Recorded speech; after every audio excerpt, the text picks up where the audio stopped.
David Letterman risked everything to tell this story. Tonight, you'll understand why. David Letterman leaned back slightly in his chair, smiling in that familiar, effortless way that made millions feel like he was talking just to them.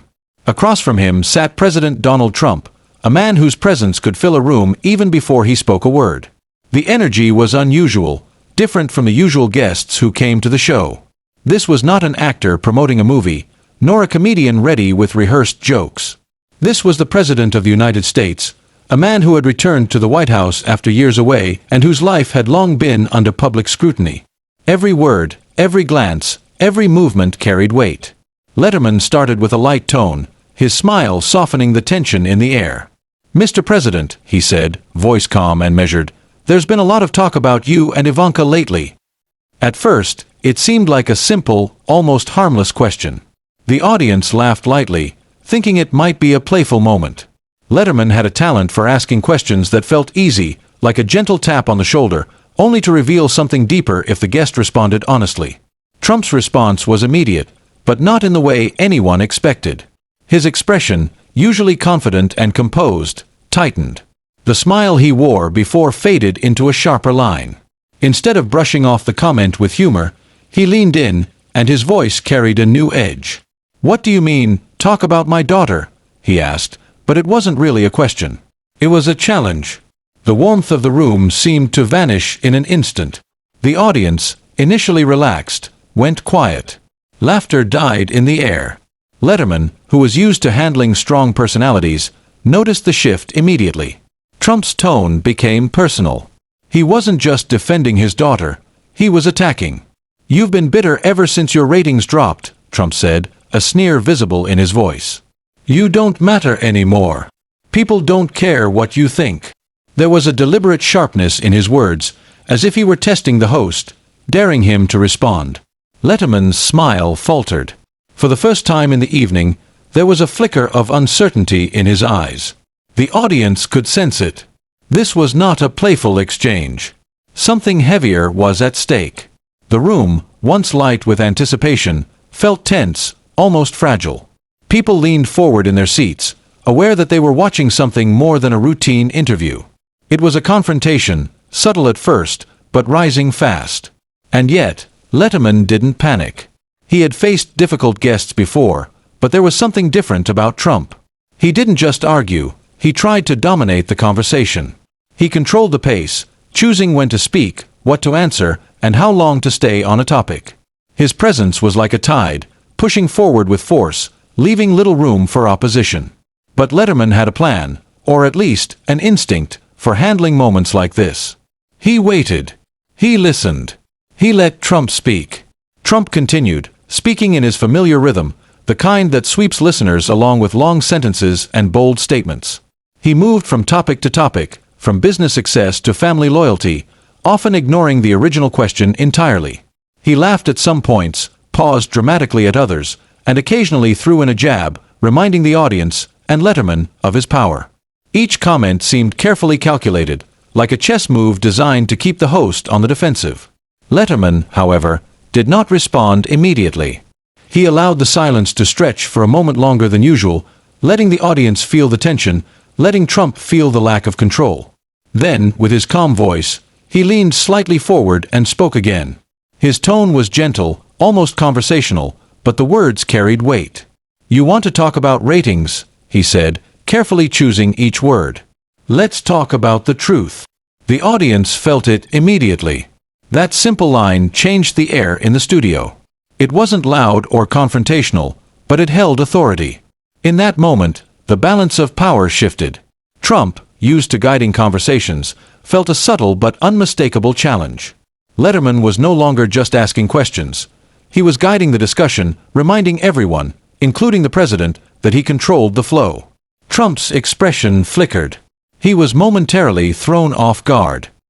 His confidence remained, but there was a hint of calculation behind his eyes, a recognition that this would not be an ordinary interview. Letterman's calm persistence, the deliberate way he framed the conversation, created tension without aggression. It was a quiet kind of confrontation, and it drew the audience in even more. For the viewers, it was captivating. The usual structure of a talk show, question, answer, laugh, had vanished.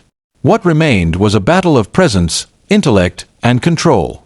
Trump tried to navigate it, leaning on charm, humor, and deflection. Letterman, however, stayed steady, letting each moment build, letting each word count. The room, though silent at times, was alive with anticipation. Every phrase, every pause, seemed to matter more than usual. As the interview continued, it became clear that this would be remembered. Not for jokes or light banter, but for the tension, the control, and the way Letterman had responded to a guest used to dominating any room he entered. That opening exchange set the tone for the entire conversation. Trump might have tried to steer the night from the start, but Letterman had flipped the rules. He had turned a simple question about Ivanka into a test of control, focus, and calm authority. And in that quiet, charged studio, the audience, and everyone watching, knew something important was happening. This was not just another talk show segment.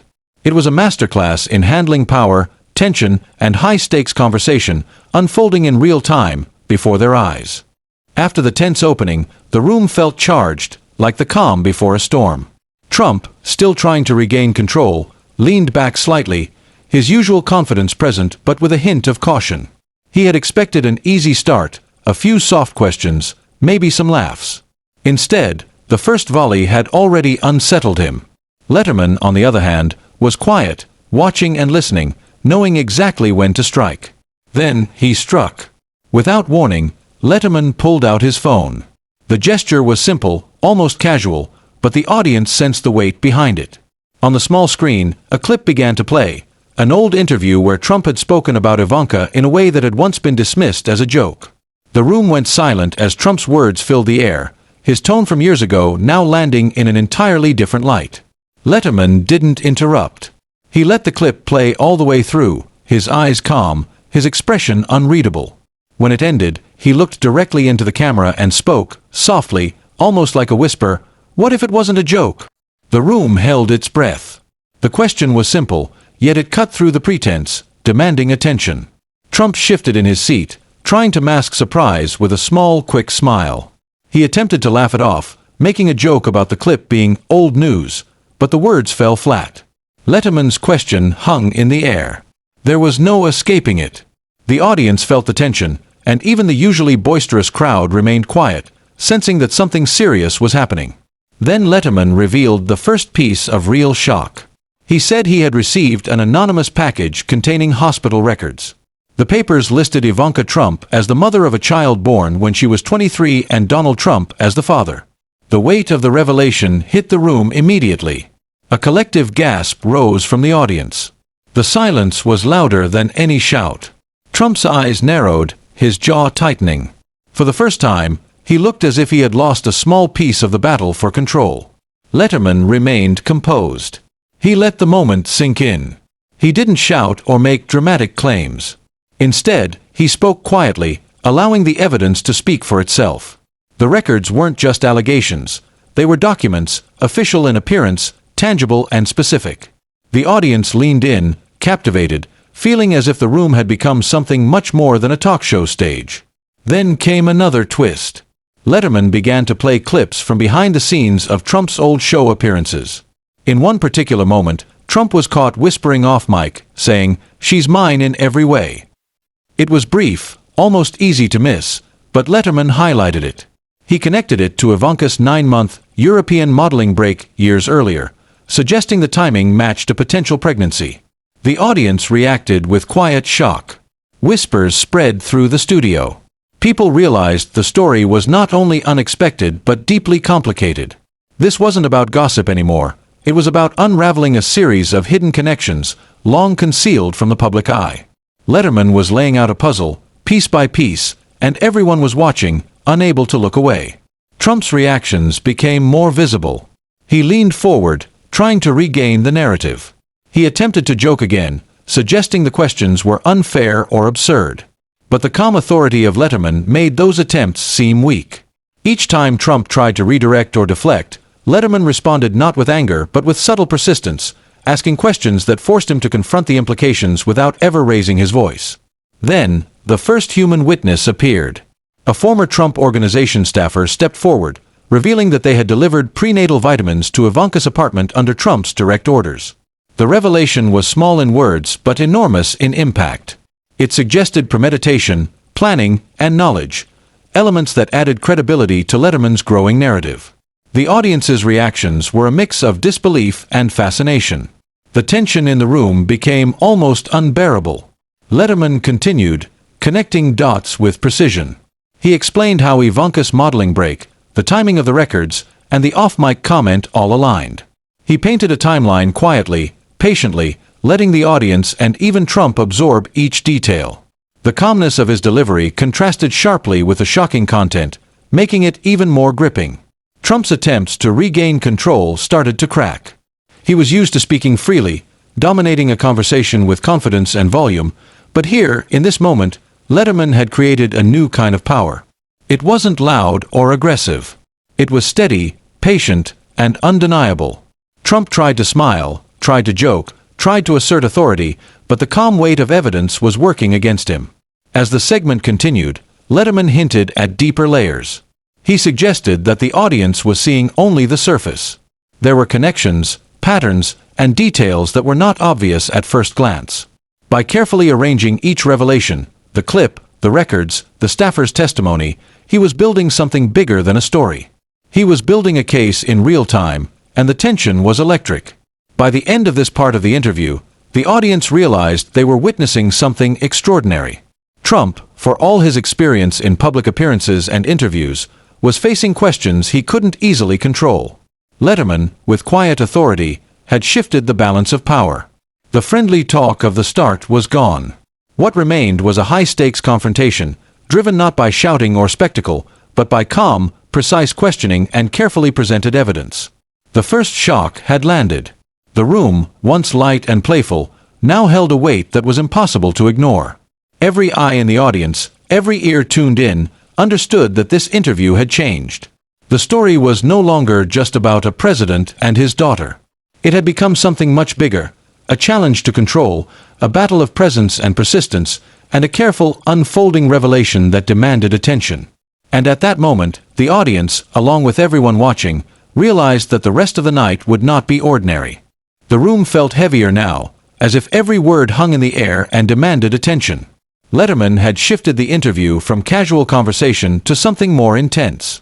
Trump, who had walked in with confidence and a sense of control, now seemed on edge. His attempts to steer the conversation were met with calm persistence, and the audience could sense that the balance had tipped. This was no longer a simple exchange about ratings or family. This was a careful unraveling of secrets, one piece at a time, and Letterman was holding the pen. Letterman continued methodically.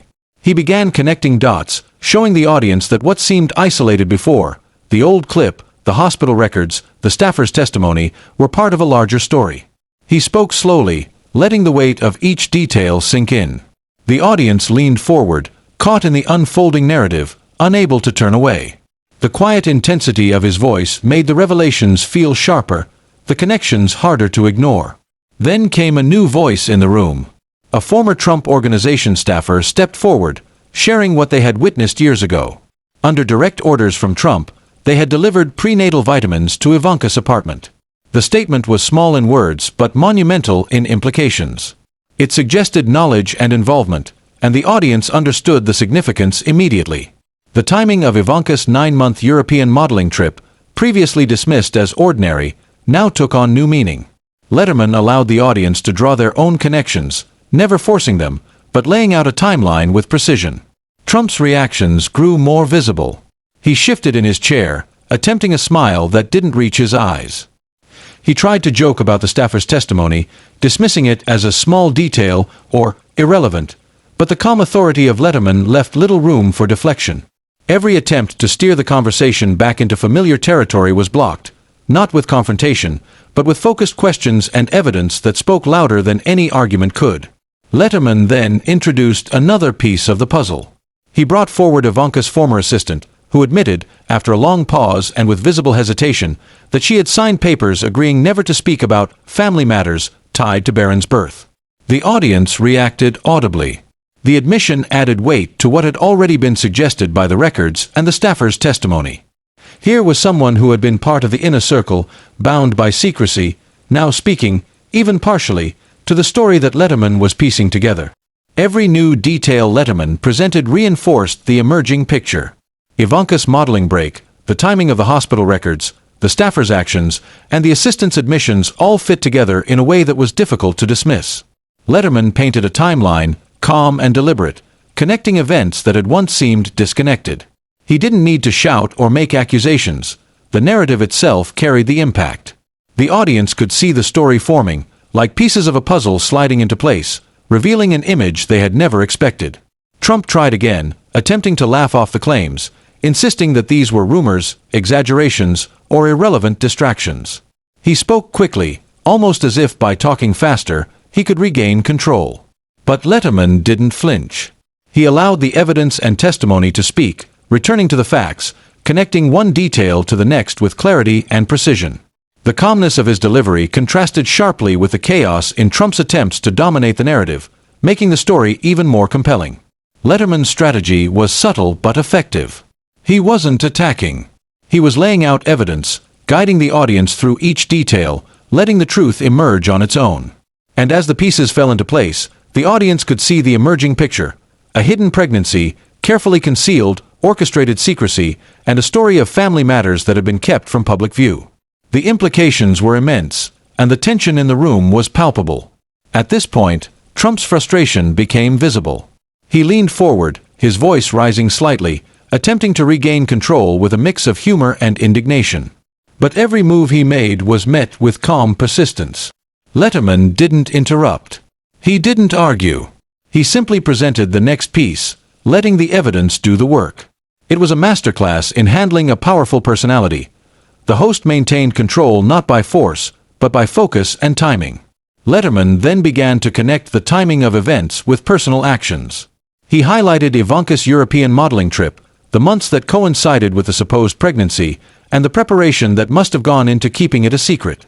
He carefully explained how the records, the staffer's testimony, and the assistant's admissions all aligned with this timeline.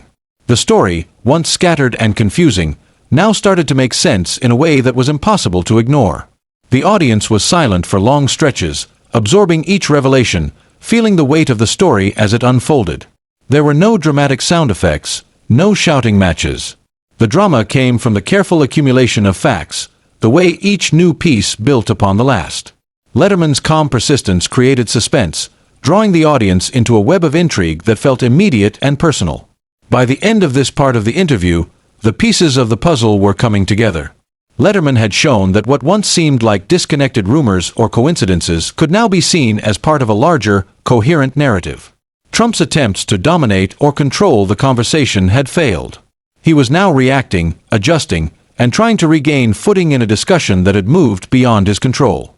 For the audience, the impact was clear. The story was no longer about ratings, jokes, or offhand remarks. It was about hidden truths, carefully guarded secrets, and the power of calm persistence to bring clarity to complex situations. Letterman had pieced together a puzzle that revealed more than anyone expected. And in doing so, he had demonstrated that even the most powerful figures could be challenged, not with aggression, but with careful, methodical questioning and the courage to let the truth emerge. The tension in the room had reached a point where it felt almost tangible. Letterman had already shown clips, presented testimonies, and connected long-hidden pieces of information, but he wasn't finished. What came next would turn the entire narrative from speculation into something that could not easily be ignored. This was the moment when the story became concrete, when quiet implications became visible evidence. Letterman leaned forward and began to reveal a series of files from a Swiss clinic. They were meticulous, official-looking documents that detailed medical information about Ivanka Trump under another name. Every entry matched dates and events that aligned with Barron's birth. The details were precise: dates, appointments, even test results that suggested a pregnancy had occurred at a time no one had expected. For the audience, the revelation was almost impossible to ignore. The connection between Ivanka's secretive months in Europe, her absence from public events, and the records in this foreign clinic created a chain that was hard to dismiss. Trump's reaction was immediate. His smile vanished, replaced with a tense expression. He attempted to speak, to dismiss the documents as irrelevant or fabricated, But Letterman did not pause or react to the interruption. The calm persistence in Letterman's tone, the way he laid out each piece of evidence, made Trump's attempts to control the conversation seem futile. Every time Trump tried to brush it off, Letterman presented another fact, another connection, another piece of proof that kept the audience leaning forward. The next revelation came from Ivanka's former assistant. She admitted, hesitantly, that she had signed agreements to never speak publicly about certain family matters connected to Barron's birth. The weight of that statement was enormous. Letterman carefully explained how these agreements, combined with the clinic records and previous testimonies, built a timeline that suggested a deliberate attempt to conceal the pregnancy. For the first time, the audience could see the story forming as a coherent narrative rather than scattered rumors. Letterman then highlighted a moment from behind the scenes of Trump's past appearances. In one video, Trump was caught whispering off mic, saying, "She's mine in every way." The phrase was brief, easy to miss, but in the context of the new evidence, it took on an entirely different meaning. Letterman connected this to Ivanka's 9-month modeling break in Europe and the timeline of Barron's birth. Every detail reinforced the idea that there was a story being hidden from the public, and that it had been carefully orchestrated. Trump's attempts to regain control became more visible and more aggressive. He raised his voice, insisting that Letterman was obsessed with my beautiful daughter, and claiming the evidence was fabricated. He tried to steer the conversation back to general topics, to deflect attention away from the growing chain of proof. But Letterman remained composed. He didn't argue, he didn't shout, and he didn't let the conversation slip away. Instead, he calmly connected one piece of evidence to the next, showing the audience how it all fit together in a clear, undeniable sequence. Then came the final layer of evidence. Letterman revealed more documents from the Swiss clinic, records that included appointments, medical notes, and identification details matching the timeline and medical circumstances of Barron's birth. Each document reinforced the story, showing that Ivanka had registered under a different name, that medical records had been meticulously kept, and that the timing corresponded precisely with the periods when she had been away from the public eye. The audience gasped repeatedly as Letterman laid out these connections, understanding the depth and complexity of what was being revealed. The most dramatic moment came when Letterman calmly summarized the implications. He outlined the timeline, Ivanka's secret of months abroad, the medical records showing a hidden pregnancy, the staffer's testimony about prenatal vitamins, the assistant's signed agreements, and Trump's off-mic comments. Each piece independently was notable, but together they formed a story that was almost impossible to ignore. Letterman's final words in this section were simple, measured, but devastating: "The pieces are here. The question is not if, but why this was hidden from the public."